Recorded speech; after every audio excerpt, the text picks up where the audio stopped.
Puji Tuhan, shalom. Shalom, saudara kasih Tuhan. Saya percaya dalam keadaan hujan semuanya diberkati Tuhan pada pagi menjelang siang hari ini. Dan saya percaya semuanya di rumah juga dalam keadaan yang luar biasa. Kita mau berdoa dulu untuk kita mulai ibadah kita. Mari saya minta Bapak Ibu Saudara mulai berdiri. Bapak di surga, terima kasih Tuhan untuk pagi menjelang siang hari ini. Dan ini Bapak Ibu ibadah kami dapat berkumpul. Kami dapat di rumah juga memuji dan memuliakan nama-Mu, beribadah Tuhan pada pagi menjelang siang hari ini. Dan kami berdoa, kami percaya Tuhan, apapun yang membuat menghalangi kami untuk berkumpul saat ini Tuhan, kami percaya dan kami berharap kepada Tuhan bahwa dalam waktu yang dekat kami dapat berkumpul kembali bersama memuji dan memuliakan nama-Mu di tempat ini ya Bapa. Haleluya, haleluya. Kami siap untuk memuji dan memuliakan nama-Mu di pagi menjelang siang hari ini. Dan kami percaya Tuhan, Kau di dalam semua kita dapat beribadah pada siang hari ini. Dan doa kami layak Tuhan untuk memuji dan memuliakan nama-Mu di tempat ini. Kami sudah berdoa dan mengucap syukur dalam nama Yesus. Haleluya. Amin. Haleluya. Puji Tuhan. Jangan duduk dulu, kita mau memuji nama Tuhan. Sebab Tuhan Yesus baik bagi kita, amin. Lalu berikan senyuman terbaik bagi diri dan kami saudara, berikan tos yang paling jauh. Katakan Tuhan Yesus baik bagi saudara dan saya. Haleluya.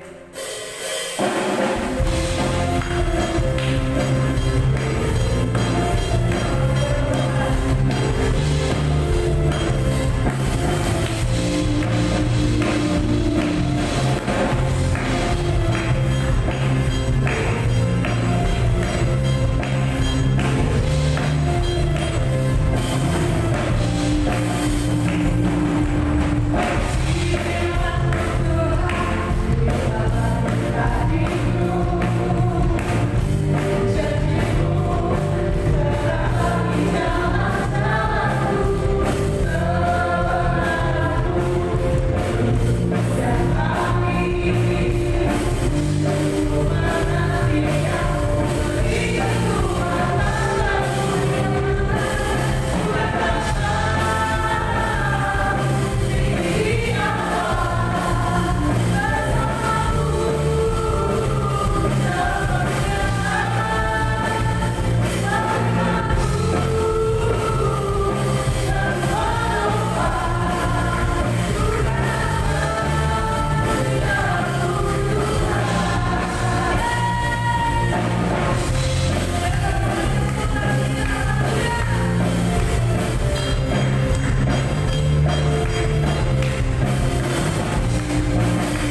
Walaupun kami tidak boleh bersama-sama beribadah di tempat ini, tetapi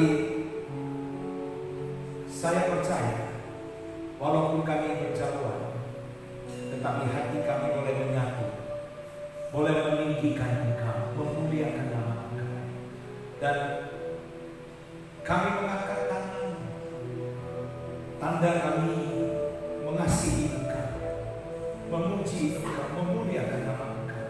Engkau Allah yang baik, Allah yang perkasa, Allah yang selalu tidak pernah meninggalkan kami. Tuhan berkati setiap jemaatmu, jemaat Eklesia yang ada di rumah sedang beribadah live streaming bersama dengan kami. Tuhan urapi mereka, penuhi mereka dengan kuasa Roh Kudus-Mu. Engkau tahu mereka haus dan lapar akan kebenaran firman-Mu. Oleh sebab itu Tuhan, urapi mereka, jamah setiap mereka, sesemua keluarga besar GPD Eklesia ini. Tuhan, Engkau tolong, Engkau campur tangan, Engkau berkati mereka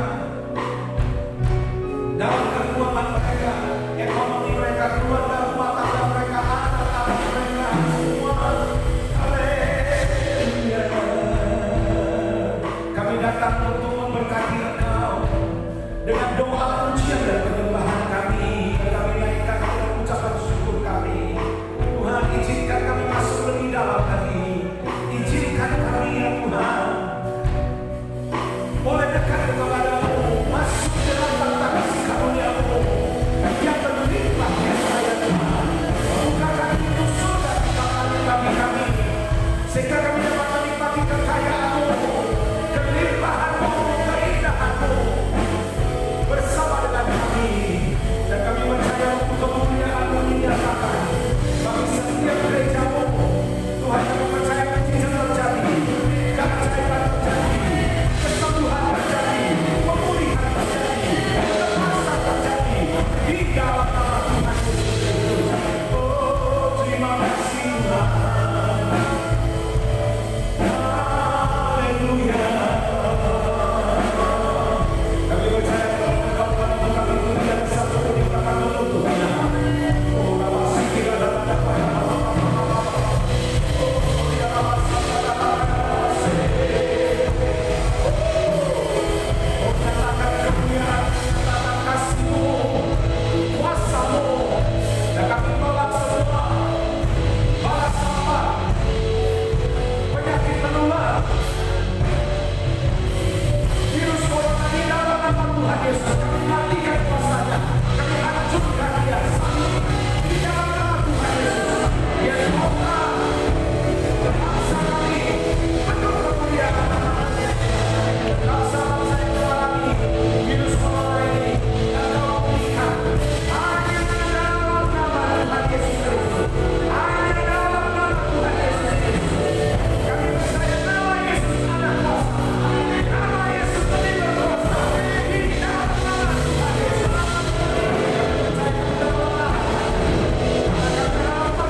Kami membutuhkan firman-Mu, karena firman-Mu adalah kebenaran yang sanggup memerdekakan kami.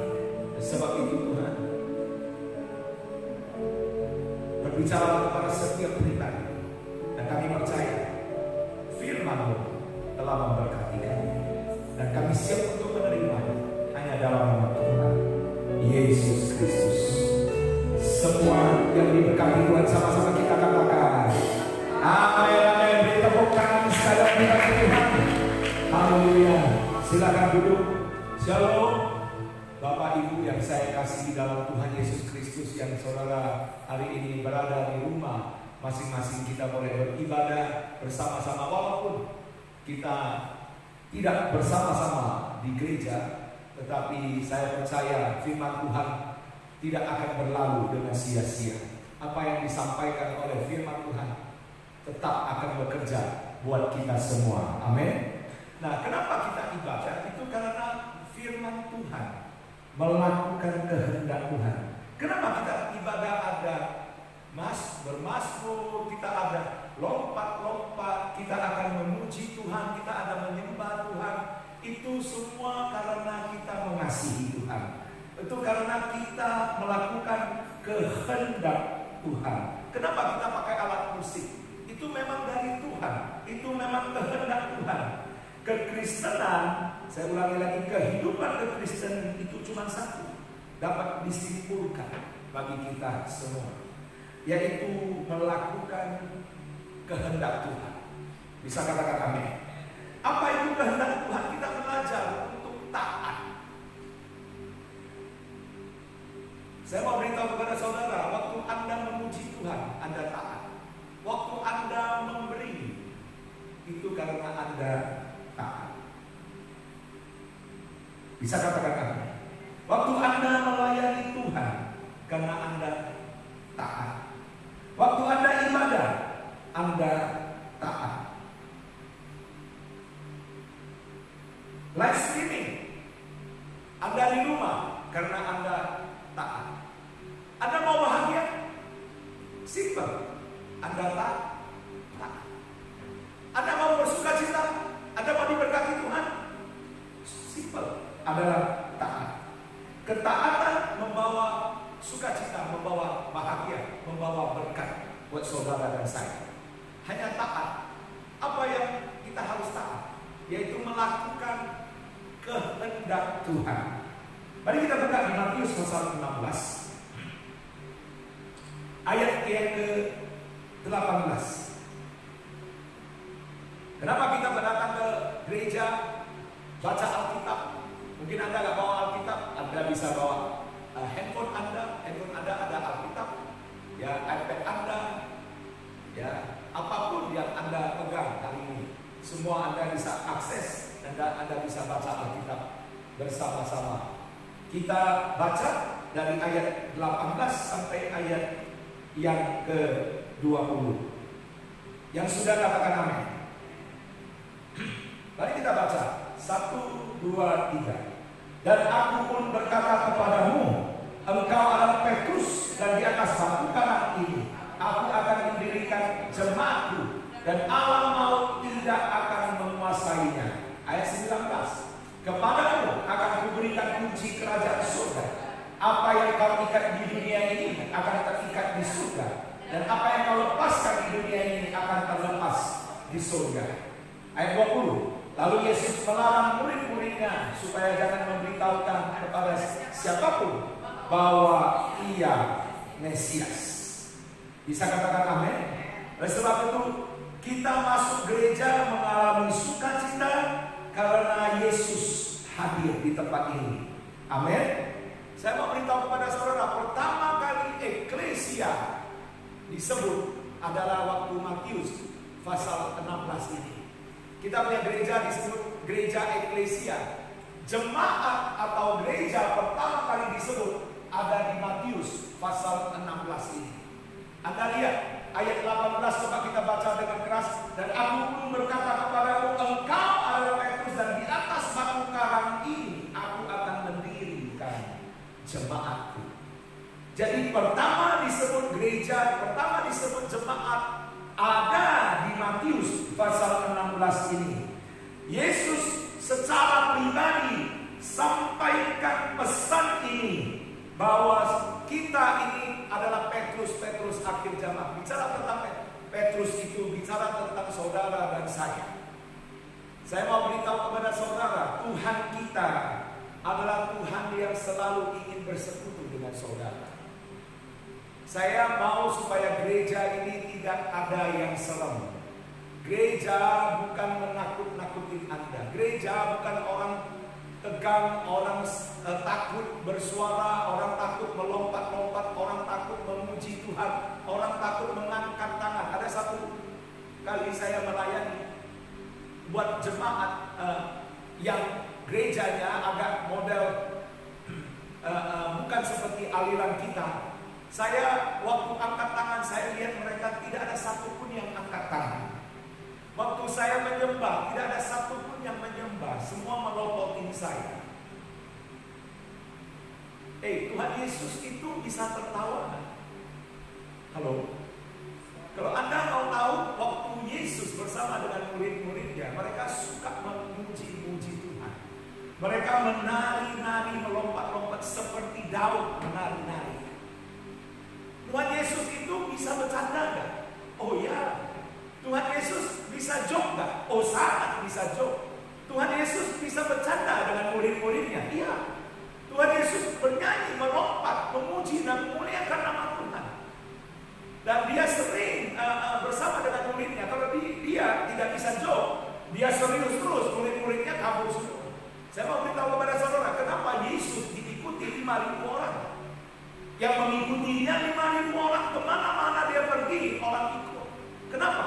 Karena dia seorang pribadi yang sangat mengesankan. Yesus adalah seorang pribadi yang sangat disukai orang. Karena dia adalah seorang pribadi yang sangat dekat dengan manusia. Dia datang, dia mati di atas kayu salib, dia menebus saudara dan saya. Karena dia cinta saudara dan saya. Dia bukan seorang pribadi yang datang untuk menghukum manusia. Virus corona itu adalah perbuatan manusia sendiri. Kenapa? Manusia yang membuat keadaan bumi ini kacau balau.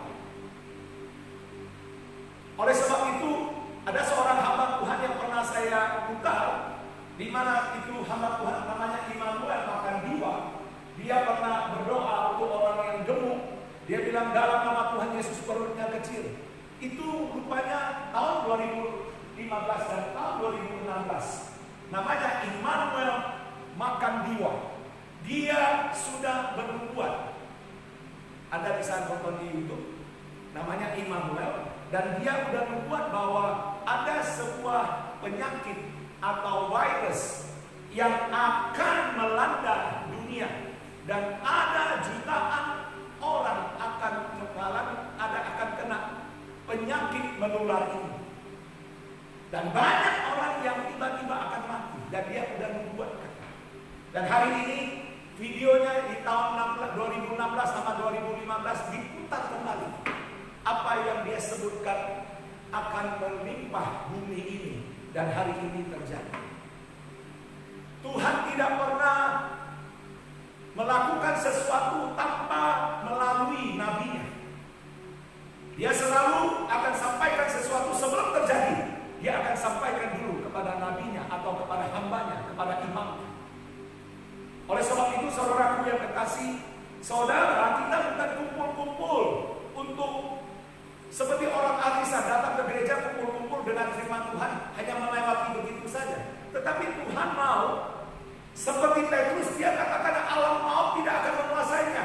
Jadi model apa? Jemaat model apa? Kemarin saya katakan seorang perwira Kapernaum, dia punya kerendahan hati. Ya, gereja hari-hari ini sombong. Kenapa? Kita pikir kita sudah hebat, kita bisa mengumpulkan jemaat yang banyak, kita udah luar biasa sekali. Kita ada di sebuah gereja yang besar, kita boleh berkumpul bersama-sama. Tuhan tidak mau. Tuhan mau umatnya itu datang untuk melakukan kehendaknya. Firman Tuhan katakan apa? Kalau kita datang cuma untuk memenuhi bangku gereja, bukan. Tuhan mau Anda ada di dunia ini melakukan kehendaknya. Coba kita buka di Matius pasal 7 ayat 21.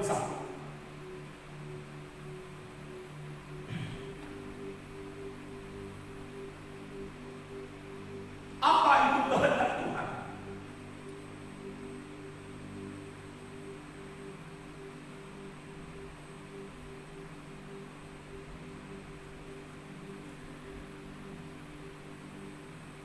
Mari kita baca bersama. 1, 2, 3. Bukan setiap orang yang berseru kepadaku, Tuhan, Tuhan, akan masuk ke dalam kerajaan surga, melainkan dia yang melakukan kehendak Bapakku di surga. Bisa katakan amin. Matius pasal 7 ini begitu luar biasa. Dia katakan bukan setiap orang yang berseru kepada Tuhan, Tuhan akan masuk ke dalam kerajaan surga, melainkan dia yang melakukan kehendak Bapakku yang di surga. Saudaraku yang kekasih dalam Tuhan Yesus, Anda lahir, tidak ada yang tidak ada rencana Tuhan dalam hidup. Saya ulangi lagi, Anda begitu belum lahir saja, Tuhan sudah taruh Anda. Umpamanya Anda sekarang ada di Pekanbaru, Anda sudah ditaruh untuk melakukan kehendak. Anda jangan bilang, enggak lah, saya orang biasa, saya nggak tahu apa-apa, saya nggak punya talenta untuk nyanyi, saya nggak punya talenta untuk main musik, saya nggak punya talenta untuk salaman sama orang, saya nggak punya talenta untuk khotbah. Pasti ada rancangannya. Rancangan Tuhan itu adalah yang terbaik buat saudara dan saya. Dan amin. Amin. Tidak ada rencana Tuhan yang gagal. Kalau yang gagal, kalau Anda hari ini gagal karena Anda tidak mau melakukan kehendak Tuhan. Orang yang mau melakukan kehendak Tuhan dia akan gagal. Pertanyaannya, karena kita tidak mau melakukan kehendak Allah, gak mungkin ganda tiba-tiba ada di sini. Karena Tuhan pasti ada rencana buat you, buat saya. Karena gak mungkin ganda tiba-tiba lahir. Tuhan taruh Anda di tempat ini, pasti ada rencananya. Dan Anda tinggal melakukan kehendaknya. Kadang-kadang kita gak mau lakukan. Kita lebih senang kita lakukan apa yang kita suka, bukan apa yang Tuhan mau. Kita lakukan kehendak kita, bukan kehendak Tuhan. Oleh sebab itu hari ini Anda dengar firman Tuhan. Coba lihat. Ya, kita coba lihat ya. Ayat berikutnya, ayat 22. Ayat 22.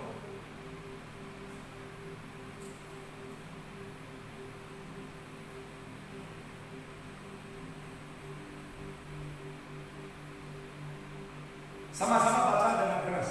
1, 2, 3. Pada hari terakhir banyak orang akan berseru kepadaku, Tuhan, Tuhan, bukankah kami berbuat demi namamu dan mengusir setan demi namamu dan mengadakan mujizat, banyak mujizat demi namamu juga. Ayat 23. Pada waktu itulah aku akan berterus terang kepada mereka dan berkata, aku tidak mengenal kamu, hanyalah daripadaku kamu sekalian membuat apa? Stop di sini. Saya mau tanya, usir setan berbuat jahat atau apa? Oke, saya ulangi lagi. Ayat 22. Anda lihat. Ayat 22. Pada hari terakhir banyak orang akan berseru kepadaku, Tuhan, Tuhan, bukankah kami bernubuat? Saya ambil dulu, bernubuat. Saya mau tanya, bernubuat baik atau tidak baik? Bernubuat itu berbuat baik atau tidak baik? Baik. Oh, jelas baik lah. Ya, firman Tuhan katakan kita harus bernubuat kok. Bernubuat baik gak? Baik. Kenapa Tuhan bilang jahat? Terus kedua, mengusir setan demi namamu. Saya mau tanya, gereja apa yang mengusir setan?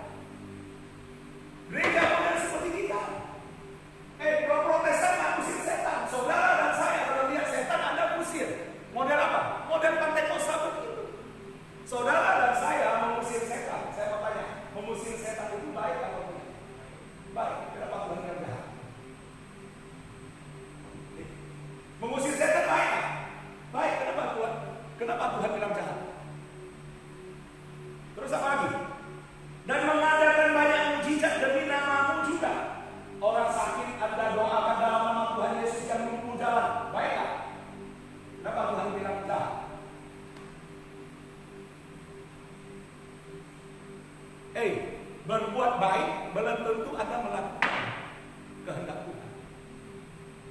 Tuhan katakan apa? Dia cari orang yang melakukan kehendaknya. Anda kalau pakai nama Yesus, orang sakit sembuh biasa karena nama Yesus yang menyembuhkan, bukan kita. Saya mau tanya, waktu Anda doa dalam nama Tuhan Yesus itu orang yang mati bangkit, siapa yang bangkitkan dia? Bukan Anda. Tuhan Yesus, karena nama Yesus Anda panggil maka orang itu sembuh. Bisa katakan apa? Dan Tuhan katakan apa? Kalau kita doakan orang sakit sembuh, kita berbuat, kita mengusir setan, itu semua perbuatan baik. Kita rasa, kita pikir. Tapi Tuhan katakan, enyah engkau daripadaku, aku tidak mengenal kamu. Model mengusir setan adalah model seperti kita. Aliran karismatik, aliran Pentekosta, aliran Roh Kudus. Dikit-dikit mengandalkan Roh Kudus, kita usir setan. Tapi Tuhan bukan mau itu. Tuhan mau Anda dan saya melakukan kehendaknya. Ayat yang ke-18, Matius 16, kembali lagi ayat 18, ayat 18. Dia katakan apa? Engkau adalah Petrus dan di atas batu karang ini aku akan mendirikan jemaatku dan alam maut tidak akan menguasainya. Mendirikan jemaat. Jemaat yang mana? Jemaat yang alam maut tidak akan menguasainya. Berapa banyak orang-orang Kristen? Saya mau tanya. Nanti waktu kedatangan Tuhan Yesus Kristus, pertanyaan saya, ada orang Kristen masuk neraka? Banyak orang Kristen masuk neraka atau ke surga? Halo. Oleh sebab itu di gereja bukan hanya mengusir setan, bukan hanya bernubuat, bukan hanya menyembuhkan, bukan melakukan mujizat kesembuhan ilahi, tetapi Tuhan mau kita membangun jemaat yang alam maut tidak akan menyentuh orang ini. Adalah jemaat yang didewasakan, jemaat yang dimuridkan. Kenapa kita ada namanya SAM, artinya sekolah Alkitab, melayani setiap hari Kamis. Dan kita akan buka kembali setelah virus corona ini selesai. Kenapa ada pemuridan? Supaya Anda bertumbuh dewasa, membangun sebuah jemaat yang bertumbuh dewasa dan di dalamnya ada pertobatan. Banyak orang Kristen datang ke gereja tak bertobat. Banyak orang Kristen datang ke gereja hari Minggu, dia tobat, hari Senin, Selasa, Rabu, Kamis, Jumat dia berbuat dosa. Hari Minggu dia datang lagi bertobat. Hari Senin sampai Sabtu dia tetap berbuat jahat. Firman Tuhan katakan dia akan berembun sebuah jemaat yang alam maut tidak dapat menguasainya. Dan di atas batu karang, siapa batu karang? Yesus Kristus. Anda dan saya membangun sebuah jemaat di atas batu karang yang teguh. Firman Tuhan itu bukan, saya kenapa katakan Anda datang ke gereja 2 jam. Biasanya kita 2 jam ya. Anda dengan firman Tuhan lebih kurang 45 menit sampai 1 jam. Betul kan? Saudaraku yang kekasih, banyak orang sekarang, Anda tahu gereja hanya 1 jam saja. Ada di Surabaya orang suruh saya ikut apa? Gereja 1 jam saja. GSJS. Ya. Dan itu jemaatnya banyak sekali. Penuh gereja 1 jam. Ya kan? Jadi kalau gereja 1 jam aja bagaimana?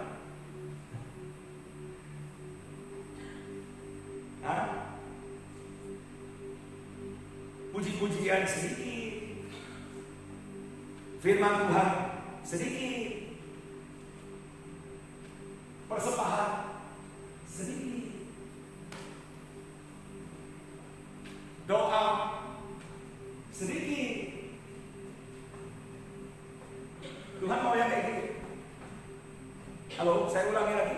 Puji-pujian sedikit, firman Tuhan sedikit, doa sedikit, memberi sedikit. Itu melakukan firman Tuhan atau enggak? Ada satu persembahanku sedikit. Tahu nggak? Sedikit. Sedikit itu pelit atau bukan? Dengan firman Tuhan sedikit. Memuji Tuhan sedikit. Doa sedikit. Kenapa? Menyenangkan manusia, bukan menyenangkan Tuhan. Kita membangun sebuah jemaat yang batu karang, yang di atas batu karang yang teguh. Pintu alam maut tidak akan menghancurkan orang-orang di mana mereka dibangun. Bukan pintu neraka yang menyerang kita. Kita yang harus menyerang. Kita harus membawa orang dari neraka ke surga. Kita sedang ditarik ke neraka. Makanya kalau orang yang gak dengar firman Tuhan, orang yang memuji Tuhan sedikit-sedikit, doa sedikit, Tuhan terima kasih hari ini saya diberkati. Berkati hari ini pekerjaanku, usahaku, rumah tanggaku, dalam nama Tuhan Yesus. Amin. Doanya sedikit. Anda memberi persembahan pun sedikit. Makanya waktu masalah COVID-19 ini datang, apa yang terjadi? Oh Tuhan, tolong saya supaya saya tidak kena COVID-19 ini. Kenapa? Anda minta kasihan sama Tuhan. Kenapa? Anda gak punya kekuatan untuk melawan.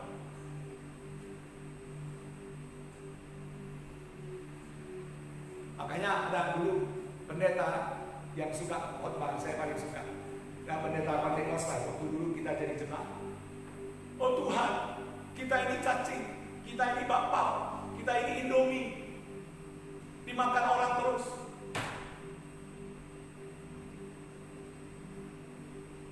Banyak orang Kristen, anak-anak Tuhan datang ke gereja. Hari Minggu mengaku dosa. Tetapi hari Senin sampai hari Sabtu berbuat dosa. Bukan ini yang Tuhan mau bangun.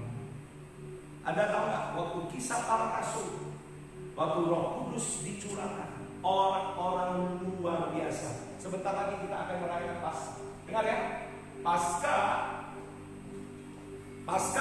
hari apa? Hari Jumat ya. Hari Jumat kita akan live streaming. Dan hari Jumat dengar baik. Hari Jumat kita akan ada perjamuan kudus. Saya ulangi lagi. Paskah kita akan ada perjamuan kudus. Buat setiap keluarga jemaat eklesia boleh datang ke gereja dari Senin sampai Kamis. Datang ambil roti dan anggur sesuai dengan keluarga Anda. Kalau keluarga Anda ada 4, Anda ambil 4 dan rotinya 4. Saya ulangi lagi. Ini waktunya saudara dan saya dengar baik. Nanti Paskah kita ada perjamuan kudus, ibadah live streaming jam 10 pagi. Dan setiap jemaat yang hari ini ikut live streaming maupun yang tidak ikut live streaming, tolong dengar. Tanya teman-teman, datang ke gereja. Dan kalau Anda gak punya kendaraan, nanti kita juga bisa. Anda bisa telepon ke sini, kita bisa antar.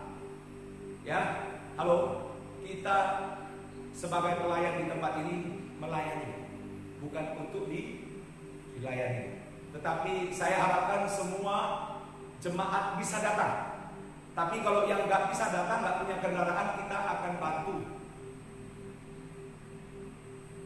Saya harapkan kita semua bisa membantu jemaat. Bisa katakan amin. Tapi jemaat jangan yang cengeng. Jemaat harus punya inisiatif untuk datang mengambil roti dan anggur. Halo, bisa katakan amin.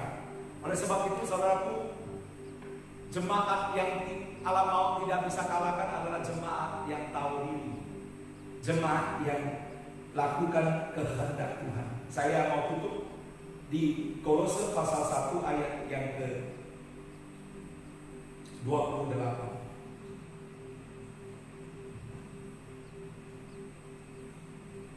Kolose pasal 1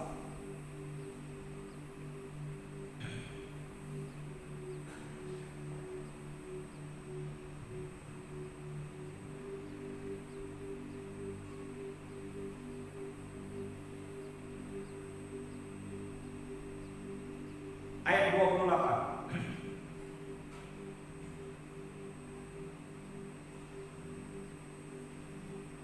Dialah yang kami beritakan. Siapa? Yesus Kristus.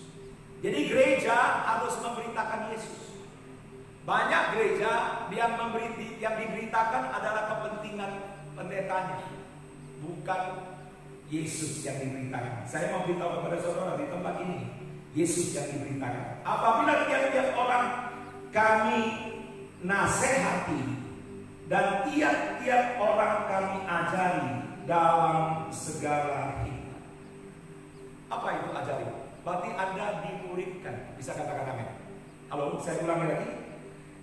Tiap-tiap orang kami nasihati dan tiap-tiap orang kami ajari dalam segala hikmat. Anda diajar, Anda dimuridkan. Setelah dimuridkan, untuk memimpin tiap-tiap orang kepada kesempurnaan. Tahu kenapa ada leader-leader yang kita angkat? Koordinator, ada ketua rayon, Excel, ada pemimpin koordinator ibadah, ada pemimpin anak muda, ada pemimpin musik. Supaya saudara waktu dimuridkan, dipimpin, Anda bisa memimpin tiap-tiap orang kepada kesempurnaan dalam Kristus. Jadi kita harus sampai sempurna waktu Yesus datang kedua kali. Oleh sebab itu saudaraku yang kekasih, itulah yang Tuhan mau dalam gereja, supaya kita melakukan kehendak Tuhan.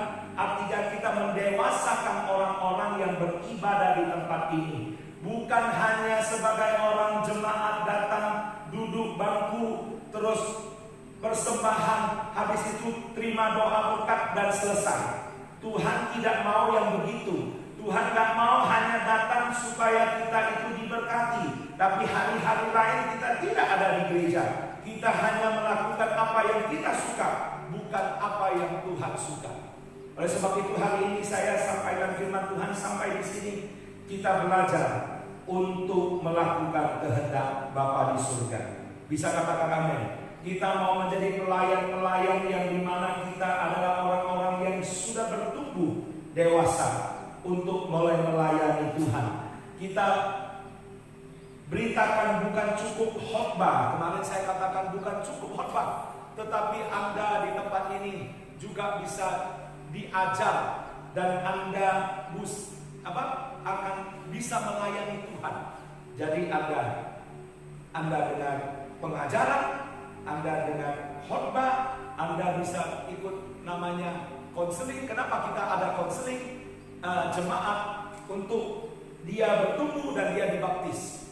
Kenapa kita harus konseling dulu sebelum orang itu dibaptis? Karena kita mau orang-orang itu bertumbuh menjadi orang yang luar biasa. Bisa katakan amin. Oleh sebab itu hari ini saya sampai di sini. Saya mau supaya kita semua dengar baik. Jumat Agung adalah di mana kita akan merayakan Paskah. Dan kita semua akan merayakan dengan perjamuan kudus. Durasinya mungkin agak panjang ya. Durasinya kita bikin sampai 1,5 jam, bisa ya? Kita bikin sampai 1,5 jam karena ada perjamuan, maka kita bisa beribadah bersama-sama. Tuhan Yesus memberkati kita semua. Mari kita bangkit berdiri bersama-sama. Ku mau memuji, ku selalu puji, ku mau menyembahmu, ku selalu selalu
bahwa Bapak Ibu Saudara sekalian juga dapat memberikan persembahan melalui rekening yang sudah dibagikan di setiap pengumuman, dan ada juga di caption-caption yang akan dibagikan oleh gereja.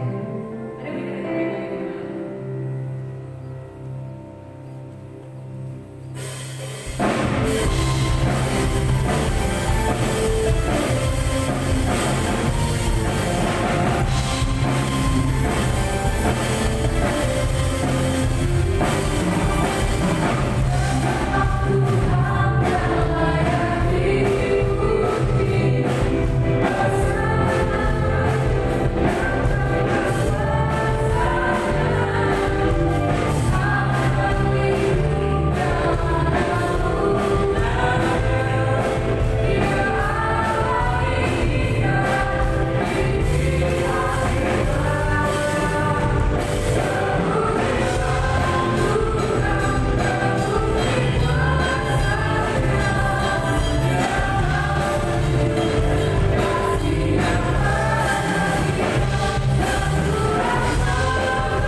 Tuhan dipermuliakan.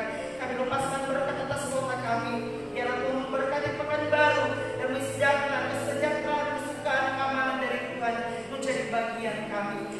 kasih Bapa di sorga, kami mengangkat tangan kami memberkati kota kudus Yerusalem.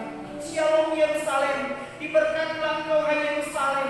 Biar orang yang mencintai mendapat sentosa, kesejahteraan dalam kementerianmu dan sentosa di dalam puri-purimu. Dan kiranya mengalir berkat Yerusalem atas Indonesia, atas pekan baru, atas eklesia dan hidup kami memuliakan nama Tuhan.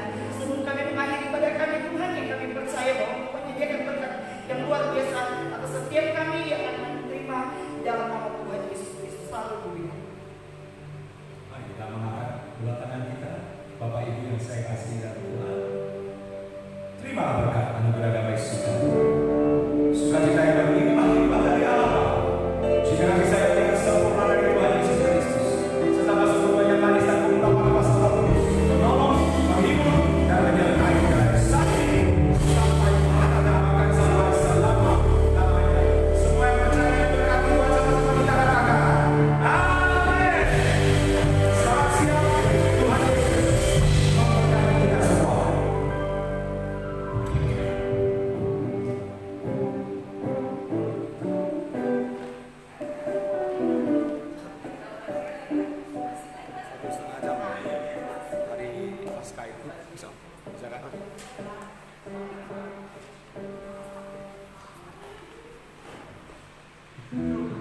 Satu menit.